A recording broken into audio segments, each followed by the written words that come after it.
Yeah, let's talk anodes for a moment, shall we? There are websites that describe way better than I do the real deal about these metal anodes on the side of the hull of a boat. But for anyone who has no idea what these weird bits are, here's a brief explanation. They used to call these zincs because all anodes were originally made of zinc.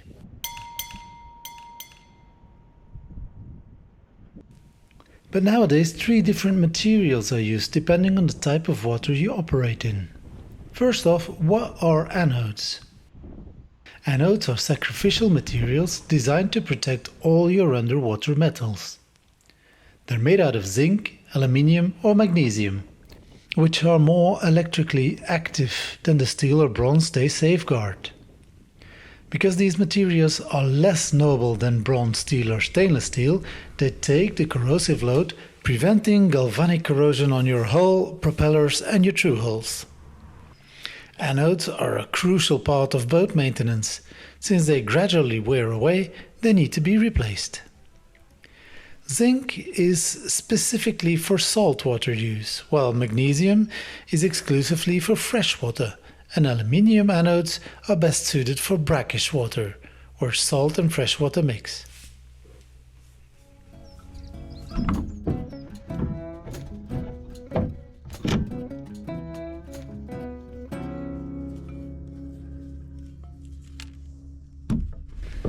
On my boat I found 36 anodes, which seems like an overkill to me.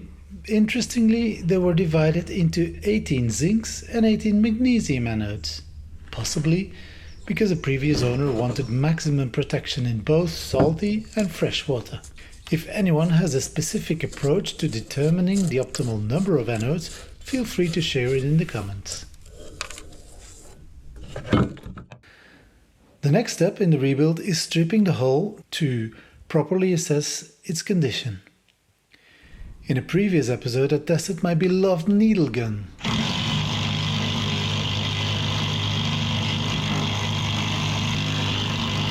Yeah, sorry about that. But the results were rather disappointing. The hard 2-component paint of the hull came off easily, but the antifouling barely moved. Antifouling has a rubbery, flexible consistency, and the needles just bounce off without removing much material. Stripping the entire hull this way would not only take forever, but also make me very unpopular with the neighbors. Enter the Tercoo disc. This system uses a rotating disc equipped with special tungsten tips. These tips lightly strike the surface, scraping off all layers of rust, old paint or coatings without damaging the underlying steel.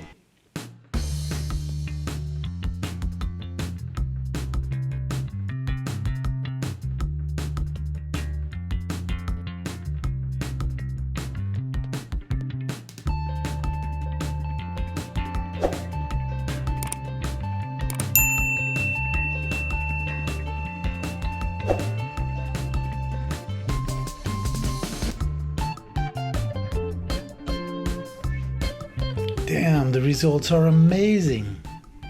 The surface is left with the perfect texture for primer adhesion. However, the process is very labor intensive. Doing the whole hull this way would take me weeks. If only there was a way to speed things up.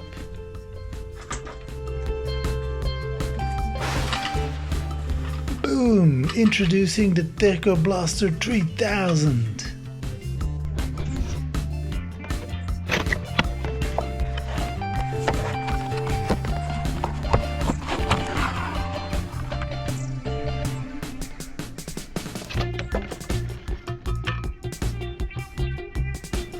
Okay, I'm just kidding. The tool is actually made by Fine with a Tercoo Multi-Blaster 8 attachment.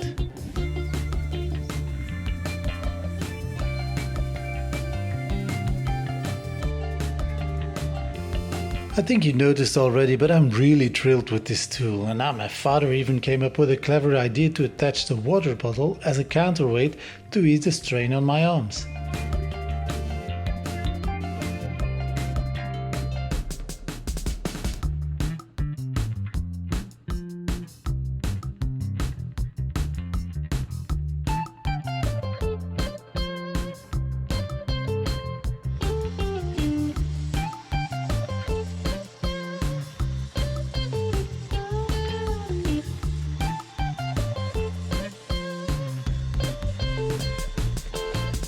But honestly, using the Tercoo, it's addictive. The results are so satisfying that I just can't stop. Whenever I take a break, I want to start over again. It's like a drug to me.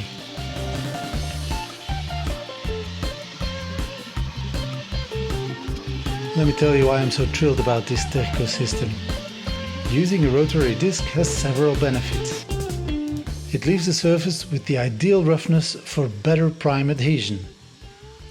It doesn't overheat the steel, it produces less noise and dust than other methods, it requires no hazardous chemicals or any expensive sandblasting setup. It removes rust, paint, tar and even flexible coatings that wire brushes or grind discs usually struggle with because they heat up the surface too much. It truly is a cost-effective alternative to sandblasting. The quotes I received for sandblasting were expensive, and that's even before dealing with the environmental permits.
This Tercoo method is a fantastic alternative that far exceeds my expectations.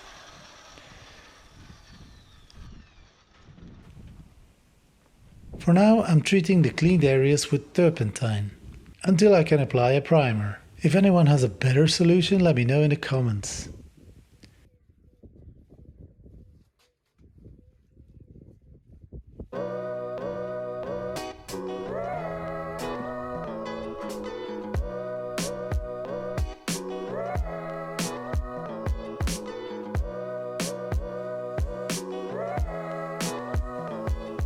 This stripped section looks perfect, minimal pitting and great surface condition.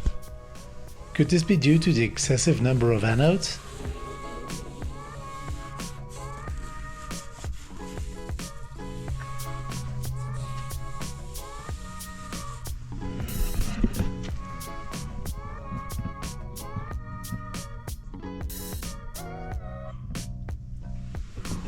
Unfortunately, not everything is great news. The bow has suffered from prolonged water exposure, likely from the anchor locker. The only thing keeping the boat afloat was layers of paint. There have been multiple badly done patch jobs to keep it watertight. This mess needs to be cut out and replaced with new steel.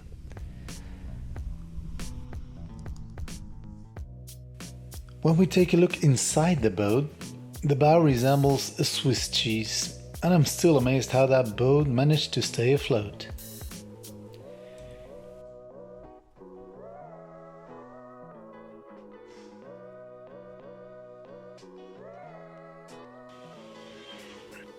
In any case, these two sections of steel need to be cut out and replaced with new steel.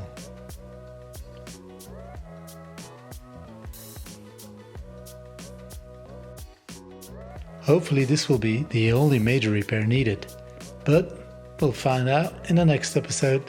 Stay tuned, see you all soon, bye bye.